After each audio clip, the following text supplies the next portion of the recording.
नमस्कार, स्वागत है आपका। आप देख रहे हैं हमारी खास पेशकश अगले हफ्ते की तैयारी। मैं हूं आपके साथ प्रशांत पांडे। जी हां, आज के शो में इस खास प्रोग्राम के जरिए हम आपको बताएंगे कि आखिर पूरे हफ्ते किस तरह से रही इंडेक्स की चाल, कौन कौन से सेक्टर्स जो रहे वो बेहतर करते नजर आए। इसके साथ ही आखिर अगले हफ्ते हमें कहां रखनी होगी नजर, और इसके साथ ही अलग अलग सेक्टर्स पर हम रणनीति बनाने का भी काम करेंगे। अगले हफ्ते जो तमाम ट्रिगर्स हैं उसके हिसाब से आपको किस तरह की रणनीति बनानी होगी, इस पर भी हम चर्चा करेंगे। और आज चर्चा करने के लिए हमारे साथ दो बेहद खास मेहमान जुड़ चुके हैं। हमारे साथ लक्ष्मीकांत शुक्ला जी हैं यस सिक्योरिटीज से, और मार्केट एक्सपर्ट्स निमेश ठाकर साहब भी हमारे साथ बने हुए हैं। आप दोनों का बहुत बहुत स्वागत। लेकिन चर्चा को मैं आगे बढ़ाऊं उससे पहले जरा हम इंडेक्स की चाल पूरे हफ्ते जरा देख लेते हैं। तो अगर हम मार्केट को देखें इस हफ्ते, तो निफ्टी की बात करें तो इस पूरे हफ्ते में 1.25% की तेजी निफ्टी में नजर आई। जी हां, इस पूरे हफ्ते बाजार में जिस तरह का उतार चढ़ाव भरा मोमेंट रहा, हालांकि लगातार 5 दिनों तक तो बाजार बहुत ही अच्छे ट्रेंड में नजर आया, लेकिन उसके बाद जो एक हिचकोले बाजार ने लिए उन सब में निफ्टी ने 1.25% का रिटर्न दिया। निफ्टी मिड कैप जो था वो काफी शानदार रैली यहां पर देखने को मिली। यहां पर लगभग 4% की तेजी हमें निफ्टी मिड कैप में नजर आई। निफ्टी स्मॉल कैप एक कदम आगे, 4.25% की तेजी पूरे हफ्ते जो रैली थी निफ्टी स्मॉल कैप में नजर आई। अब कौन कौन से सेक्टर्स रहे जहां पर अच्छे रिटर्न्स बने और रिटर्न के दम पर जो निवेशक हैं उन्होंने कमाई की। तो सबसे टॉप की अगर हम बात करें तो निफ्टी पीएसयू बैंक, जी हां, लगभग 6.5% का उछाल निफ्टी पीएसयू बैंक में नजर आया, और तमाम जो सरकारी बैंक्स थे उनमें अच्छी रैली नजर आई। दबाव में कुछ स्टॉक्स पर प्रेशर भले हमने देखा, लेकिन जब भी बाजार में रैली हुई तो इस खास इंडेक्स की रैली अलग स्तर पे थी। बात करें निफ्टी पीएसयू बैंक के अलावा निफ्टी मेटल, जी हां, इस पूरे हफ्ते निफ्टी मेटल की चमक जो रही वो और ज्यादा बिखरती रही, और 3.5% से ज्यादा का रिटर्न निफ्टी मेटल ने दिया। निफ्टी रियल्टी स्टॉक्स ने भी अच्छी रैली दिखाई, 4.5% की तेजी यहां पर नजर आई। निफ्टी बैंक अगर ओवरऑल देखें तो 1.25% का उछाल यहां पर देखने को मिला। निफ्टी एनर्जी की हम बात करते हैं, यहां पर भी 1.5% की तेजी नजर आई। निफ्टी आईटी कुछ जो है नतीजों की वजह से यहां पर प्रेशर नजर आया, हालांकि बाजार की जो तेजी रही उन सब के बीच में बेहतर यहां पर कुछ संकेत नजर आए, उसकी वजह से लगभग 1% की का उछाल निफ्टी आईटी में नजर आया। निफ्टी ऑटो 2.25% और निफ्टी फार्मा में 3.25% की तेजी नजर आई, ये उछाल नजर आया। आज के मार्केट को देखें, 22,400 का अहम लेवल जो है वहां के आसपास बाजार बंद में कामयाब रहा। निफ्टी बैंक की बात करें तो 48,200 के करीब बंद हुआ। अब इसकी जो गेनर्स रहे, अगर हम तेजी के ट्रेंड्स की बात करें तो टेक महिंद्रा जिस तरह से नतीजे आए, उसके बाद जिस तरह से बुलिश रिपोर्ट आई, उसके बाद टेक महिंद्रा में अच्छी तेजी नजर आई, 7.5% की तेजी हमें नजर आई। चलिए अब अपने साथ अपने खास एक्सपर्ट को जोड़ते हैं और चलते हैं लक्ष्मीकांत शुक्ला जी के पास। सबसे पहले लक्ष्मीकांत जी बताइए, अब अगले हफ्ते बाजार को किस नज़रिए से देख रहे हैं? पूरे हफ्ते का हमने तमाम डेटा रखा और इसमें Nifty PSU bank, Nifty metal जो थे वो इस हफ्ते के हीरो बनकर उभरे। बताइए अगले हफ्ते कहाँ रखनी होगी नज़र, बाजार को यहाँ से कैसे देख रहे हैं? आज जो दबाव नजर आया उसका असर दिख सकता है क्या? नमस्कार प्रशांत जी, शो में बुलाने के लिए आपका बहुत बहुत धन्यवाद। जैसा कि आज हमने मार्केट को देखा कि मार्केट की ओपनिंग थोड़ा पॉजिटिव बायसनेस के साथ हुआ था, बट आज निफ्टी ने bearish belt hold kind of pattern बनाया है। और अगर डबल राउंड का पैटर्न देखें तो वहां पे डार्क क्लाउड कवर भी नजर आ रहा है। तो मुझे लगता है कि आने वाले समय में निफ्टी रेंज बाउंड ही ट्रेड करेगा। निचले स्तर पे 22,200 का एक अच्छा खासा सपोर्ट नजर आ रहा है। और अगर हम ऊपरी स्तर पर नजर नजर करेंगे तो हमें 22,700 से लेकर 22,750 पर एक रेजिस्टेंस नजर आ रहा है। मुझे लगता है कि पिछले हफ्ते आने वाले हफ्ते में भी इसी टाइप का ट्रेंड रहेगा मार्केट में। हालांकि आज निफ्टी ने 61.8 फिबोनाची रिट्रेसमेंट के आसपास थोड़ा सा एक पुल बैक देखने को मिला था in the last hour of sessions. But overall जो स्ट्रक्चर है वो अभी थोड़ा सा बेरिश ही है। और अगर निफ्टी अपने इमीडिएट सपोर्ट 22,400 को तोड़ता है तो जो हमारा सेकंड सपोर्ट है वो 22,200 के आसपास आ रहा है। और अगर यही यहाँ से हमें एक पुल बैक मूव देखने को मिलता है तो हमें ऊपरी स्तर 22,700 से लेकर 22,775 के आसपास रेजिस्टेंस दिखाई दे रहा है। ठीक है, तो ये नज़रिया फिलहाल लक्ष्मीकांत जी का सामने आता हुआ। और चलिए निमेश जी, आपका मैं रुख करूंगा। जैसा मैंने कहा कि इस हफ्ते के हीरो जो थे वो Nifty metal, Nifty PSU bank का, बाकी और भी अहम पॉकेट्स ने अच्छा प्रदर्शन किया, लेकिन खास तौर पे मैं निफ्टी पीएसयू बैंक पर आपकी रणनीति जानना चाहूंगा।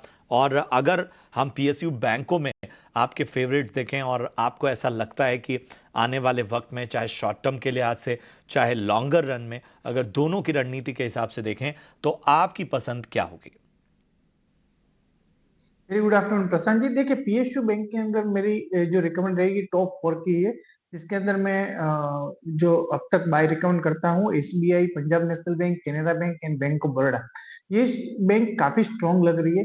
इवन पंजाब नेशनल बैंक की बात करें तो ये लेवल से भी मुझे लग रहा है कि स्टॉक के अंदर वैल्यूएशन वाइज अभी भी काफी रीजनेबल लेवल पे है। और जिस तरह से हम लोग ने बैलेंस शीट क्लीन अप का काम देखा है अब तक के, जिस तरह से क्रेडिट साइकिल हो रही है और जिस तरह से लोन बुक आ रही है, कैपिटल एडिक्वेसी रेशियो काफी स्ट्रॉन्ग है। और मुझे लग रहा है कि पंजाब नेशनल बैंक में आने वाले दिनों के अंदर अगर बात करें तो 170 से 180 रुपए तक के level short to medium term में देखने को मिल सकते हैं। इवन कैनरा बैंक के अंदर बात करें तो कैनरा बैंक के अंदर भी काफी पॉजिटिव न्यूज है, बैलेंस शीट काफी स्ट्रॉन्ग है।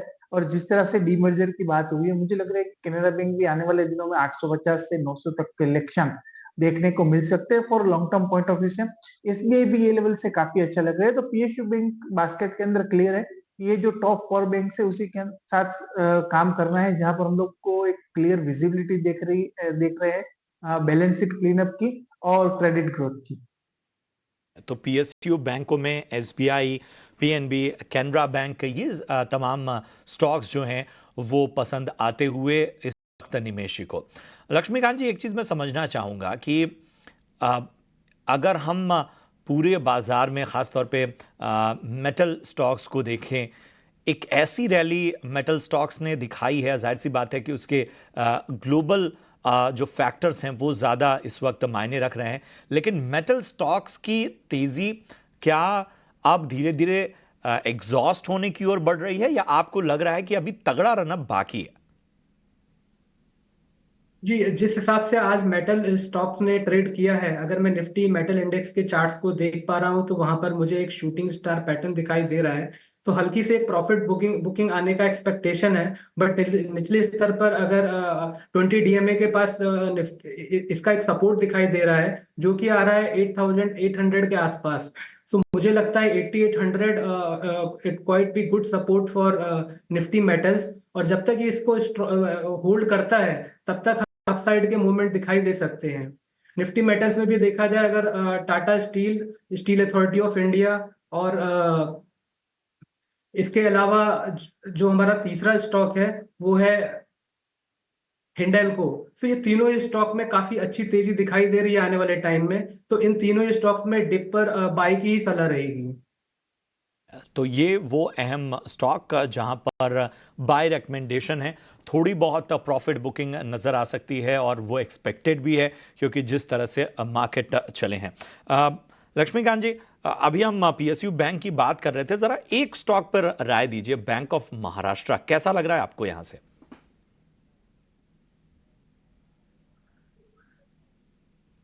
लक्ष्मीकांत जी, आवाज आ रही है आपको?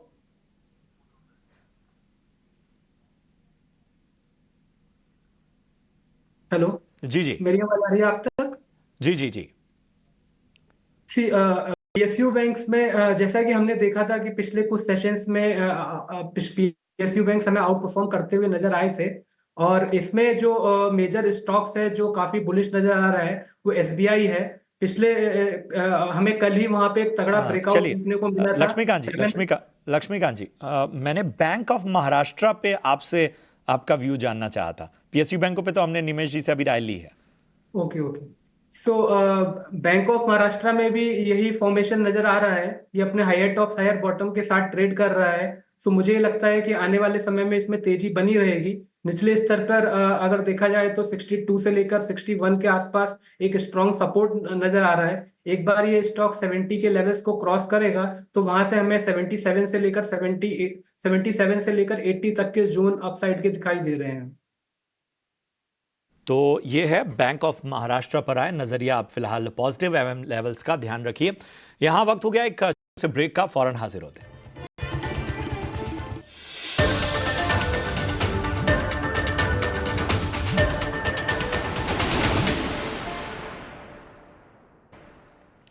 स्वागत है आपका ब्रेक के बाद। और लगातार हम अगले हफ्ते की रणनीति बना रहे हैं और इन सब के बीच में आईटी पॉकेट को लेकर लगातार जो है वो चिंताएं बढ़ती जा रही हैं। हम देख रहे हैं कि जो भी रिपोर्ट्स आ रही हैं, जिस तरह की कमेंट्री नज़र आ रही है, उससे एक प्रेशर हमने आईटी पॉकेट्स पर लगातार देखा है। नतीजे भी जो हैं वो इस तरह के मिले जुले हैं कि वो नतीजों ने भी बहुत ज़्यादा सहारा नहीं दिया है।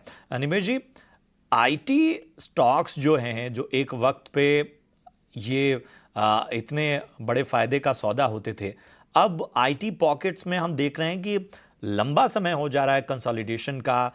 यहाँ तक कि जो तेज़ी आती है उसमें भी एक्सपर्ट्स सतर्क रहते हैं आईटी पॉकेट्स में, क्योंकि एक दिन तो हमें अच्छी रैली दिखती है, अगले ही दिन मुनाफा वसूली नज़र आती है। आईटी पॉकेट्स में आईटी स्टॉक्स को लेकर क्या रणनीति बनाई जानी चाहिए, और अगर कहीं कुछ मौका बन रहा है तो वो कहाँ बन रहा है आपके लिहाज से? देखिए, आईटी सेक्टर की अगर बात करें तो व्यू डेफिनेटली एक पॉजिटिव है, बट आप ग्लोबल सिनारियो देखें और जो सेंटीमेंट है वो सेंटीमेंट पूरा माहौल जो है वो बिगड़ा हुआ है, पर्टिकुलरली इन यूएस से लेके। कल जो हम लोगों ने न्यूज पे कहा था कि यूएस गवर्नमेंट है वो एचएनआई के ऊपर टैक्स बढ़ाने की बात करी। अभी इंफिल जो ग्रोथ के डेटा आए थे यूएस जीडीपी के, वो एक्सपेक्टेशन से काफी कम आए थे। तो अभी यूएस के अंदर जो सिचुएशन है वो स्टैग्नेशन की सिचुएशन है, एक लो ग्रोथ हायर इन्फ्लेशन की सिचुएशन है, और ये सब जो डेटा आते रहते हैं वो थोड़ा बहुत सेंटिमेंट जो है वो खराब कर रहे हैं आईटी स्पेस के अंदर। बट अगर बात करें, अगर आप लॉन्ग टर्म निवेश है तो मुझे लग रहा है कि जो कुछ भी पॉसिबिलिटी थी नेगेटिविटी की, वो ऑलरेडी ये प्राइस के अंदर फैक्टरिंग हो चुकी है। और स्टॉक स्पेसिफिक अप्रोच रख के हम लोगों को डेफिनेटली आईटी के अंदर जो है पॉजिटिव व्यू रखना चाहिए। जैसे हम लोगों ने कमेंट्री में देखा था कि इसके अंदर के यूरोप जो है वो काफी अच्छा कर रहा है। तो मुझे लग रहा है कि यूरोप ओरिएंटेड जो कुछ भी कंपनी है जिसका बिजनेस यूरोप से ज्यादा आता है, वो स्टॉक शायद अच्छा कर सकेंगे आने वाले दिनों में। बट ऑल ओवर पर्सपेक्टिव से बात करें तो आईटी के अंदर लॉन्ग टर्म नजरिया है, तो आपको डेफिनेटली यहाँ से एक्यूमुलेट करना चाहिए। ग्लोबल सेंटिमेंट जैसे ही इंप्रूव होता है या कुछ चेंजेस आता है, तो मुझे लग रहा है कि आईटी आने वाले दिनों में अगर मार्केट वोलेटाइल रहता है तो IT one of the sector ऐसा रहेगा कि जो आउट परफॉर्म कर सकता है अगेंस्ट द वोलेटिलिटी। तो व्यू आईटी के अंदर पॉजिटिव है, बस आपको उसको टाइम फ्रेम जो है थोड़ा ज्यादा देना पड़ेगा। मिनिमम 2 साल को पकड़ के आप आईटी स्टॉक के अंदर इन्वेस्टमेंट कर सकते हैं। ठीक है, तो ये नज़रिया आईटी पॉकेट्स को लेकर, थोड़ा सा लंबी अवधि का आपको नज़रिया, कम से कम 2 साल का व्यू अगर आप लेकर चल रहे हैं तो ही आपको यहाँ पर बेहतर जो है वो स्टॉक्स चयन रखना होगा। और जाहिर सी बात है, मैनेजमेंट कमेंट्रीज और तमाम चीज़ों पर भी नज़र रखनी होगी, क्योंकि जो ग्लोबल घटनाएं हैं उनका असर जो है वो ख़ास तौर पे आईटी पॉकेट्स पर सबसे पहले पड़ता है, ख़ास तौर पे अमेरिका में होने वाली किसी भी हलचल का। चलिए बढ़ते हैं आगे। सोमवार को अल्ट्राटेक सीमेंट के नतीजे आएंगे। अनुमान क्या है, इसे लेकर मेरी सहयोगी आशीषा अध्वर्यु जुड़ चुके हैं। आशीषा, बताएं आखिर क्या अनुमान है अल्ट्राटेक सीमेंट को लेकर? जी हाँ, सीमेंट मेजर अल्ट्राटेक सीमेंट से इस तिमाही में मिले जुले नतीजे एक्सपेक्टेड है। वॉल्यूम्स की बात करें तो वो अच्छे रह सकते हैं सीक्वेंशियल बेसिस पर, लेकिन याद रखें सीमेंट प्राइसेस कमज़ोर थे। करीब 5 से 6% की गिरावट सीमेंट प्राइसेस में दिखाई दी चौथी तिमाही में सीक्वेंशियल बेसिस पर, जिसके चलते रियलाइजेशंस और एबिटा पर टन पर इस क्वार्टर में इम्पैक्ट देखने को मिल सकता है। आंकड़ों की बात करें तो कंसोलिडेटेड रेवेन्यूज 20,400 करोड़ के आसपास एक्सपेक्टेड है, जो 22% का ग्रोथ होगा क्वार्टर ऑन क्वार्टर बेसिस पर। मार्जिन्स 18.4% पे एक्सपेक्टेड है, और जैसे मैंने बताया वॉल्यूम ग्रोथ स्ट्रॉन्ग रह सकता है इस क्वार्टर में, लेकिन एबिटा पर टन में सीक्वेंशियल बेसिस पर करीब 10 से 12% की कमजोरी एक्सपेक्टेड है। कॉस्ट की बात करें तो वेरिएबल कॉस्ट में 2% की गिरावट दिखाई दे सकती है और ऑपरेटिंग कॉस्ट में भी 2 से 4% की गिरावट सीक्वेंशियल बेसिस पर दिखाई दे सकती है। ऑल इन ऑल मिले जुले नतीजे एक्सपेक्टेड है। स्प्रेड्स पर इम्पैक्ट दिखाई दे सकता है। मैनेजमेंट कमेंट्री की बात करें तो कमेंट्री क्या निकल कर आती है सीमेंट प्राइसेस को लेकर, इनपुट प्राइसेस को लेकर, कंपनी के कैपेक्स प्लान्स को लेकर, वो काफ़ी क्रूशियल होगी। लेकिन ऑल इन ऑल मिले जुले नतीजे एक्सपेक्टेड है। स्प्रेड्स में इस क्वार्टर में दबाव दिखाई दे सकता है।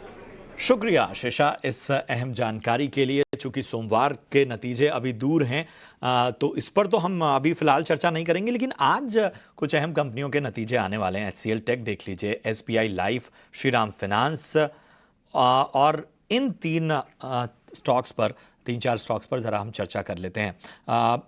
लक्ष्मीकांत जी, मेरे पास आना चाहूँगा। HCL टेक, मारुति और SBI लाइफ के साथ ही श्रीराम फाइनेंस के नतीजे आज आने वाले हैं। बताइए इनमें से कुछ पसंद आ रहा है क्या आपको? जी, श्रीराम फाइनेंस एक स्टॉक है, ये स्टॉक है जिसका आपने अभी जिक्र किया कि जिसके नतीजे भी आने वाले हैं। यहाँ पर इसने एक ड्रैगन फ्लाई डोजी बनाया है और एक पुल बैक मूव दिखाई दे रहा है 20 और 50 DMA के आसपास। जो इमीडिएट रेजिस्टेंस नज़र आ रहा है इसका 2550 के आसपास आ रहा है।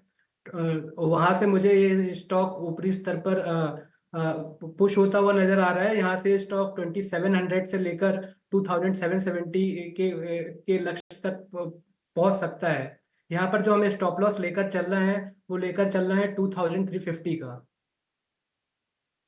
ठीक है, तो श्रीराम फाइनेंस में अहम लेवल्स आपके सामने रखते हुए लक्ष्मीकांत जी, चलिए अब बारी है हमारे खास सेगमेंट की और ये है VIP शेयर्स।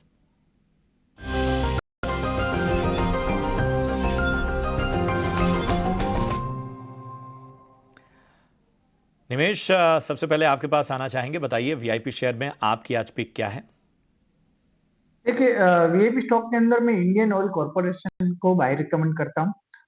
पर्टिकुलरली अगर आप देखें तो सिंगापुर GRM के अंदर पिछले क्वार्टर में हम लोगों ने देखा था कि काफी अच्छा स्पाइक आया था और जिसकी पॉजिटिव इम्पैक्ट OMCs के ऊपर आते हुए देख पाएगी। जैसे हम लोगों ने देखा था कि चेन्नई पेट्रोल के जो रिजल्ट आए थे काफी स्ट्रॉन्ग रिजल्ट आए थे। सेकंड थिंग, जो हम लोगों ने इलेक्शन से पहले पेट्रोल और डीजल के अंदर कट देखा था, आई थिंक इलेक्शन स्टार्ट हो गए और वो आने वाले दिनों में ऐसा कोई कट गवर्नमेंट की तरफ से आएगा ऐसे चांसेस काफी कम लग रहे हैं। सेकंड थिंग, अगर आप कंपनी के वैल्यूएशन की बात करें तो अगर पिछले में 12 मंथ के ट्रेलिंग पी की बात करूं तो रफली वो प्रॉफिट की बात करूं तो 50,000 करोड़ के आसपास का रफली प्रॉफिट है और कंपनी की मार्केट कैप देखो तो अगर 2.5 लाख करोड़ के आसपास है, तो वैल्यूएशन काफी चीप है मुझे लग रहा है। और पी की अगर बात करें तो स्टॉक अराउंड 6 के पी के आसपास स्टॉक जो है ट्रेड कर रहा है। मुझे लग रहा है कि वैल्यूएशन काफी कंफर्टेबल है और जिस तरह से सिनेरियो है IOC के अंदर, डेफिनेटली यहाँ से एक अच्छा अपमूव देखने को मिल सकता है। तो 160 के स्टॉप लॉस से IOC के अंदर बाय करना है 3 महीने की अवधि के लिए और ऊपर में मुझे लग रहा है कि 200 रुपए तक का टारगेट प्राइस देखने को मिल सकता है। तो IOC पसंद आता हुआ निमेश जी को। लक्ष्मीकांत जी, आप बताइए आपका फोकस कहाँ है आज? जी, मेरा जो पहला स्टॉक है वो है टाटा पावर। अगर हम पिछले 5-6 दिनों का ट्रेंड देखेंगे तो यहाँ पर हमें एक राइजिंग ट्रेंड लाइन का सपोर्ट आता हुआ नजर आ रहा है। और ये स्टॉक्स अगर हम वीकली चार्ट्स पर भी नजर डालते हैं तो ये हायर टॉप हायर बॉटम के अनुसार ट्रेड कर रहा है। अभी भी सारे की मूविंग एवरेजेस के ऊपर है, ट्रेंड काफी बुलिश है। तो मुझे लगता है कि आने वाले समय में टाटा पावर में हमें बढ़त मिल सकती है। इस स्टॉक को बाय करना है हमें 434-436 के बीच में। इसमें हमारा जो टारगेट रहेगा वो रहेगा 470 का और जो हमारा स्टॉप लॉस रहेगा 420 का। तो 470 के टारगेट के लिए इसको बाय किया जा सकता है। और दूसरा जो स्टॉक है मेरा वो है गोदरेज प्रॉपर्टी। आज भी इसमें 2.5% की तेजी देखने को मिली थी और ये स्टॉक 2.5% अप रहा था। और अगर हम इसका कैंडलस्टिक पैटर्न देखें तो ये बुलिश पैटर्न के साथ ट्रेड कर रहा है और पिछले 5-6 दिनों से ये 20 DMA एवरेज के ऊपर भी सस्टेन कर रहा है। तो मुझे लगता है कि यहाँ से ये स्टॉक 2775 के लक्ष्य को प्राप्त कर सकता है और इसमें हमें स्टॉप लॉस रखना है 2550 का। सो गोदरेज प्रॉपर्टी हम बाय कर सकते हैं 2775 के टारगेट के साथ। बिल्कुल, तो ये नजरिया इन स्टॉक्स पर। बहुत बहुत शुक्रिया करेंगे आपका लक्ष्मीकांत जी। इसके साथ ही निमेश जी, आपका भी बहुत बहुत धन्यवाद चर्चा में जुड़ने के लिए। फिलहाल अगले हफ्ते की तैयारी में मेरे साथ इतना ही, दीजिए इजाजत, लेकिन आप देखते रहिए ET नाउ स्वदेश। नमस्कार।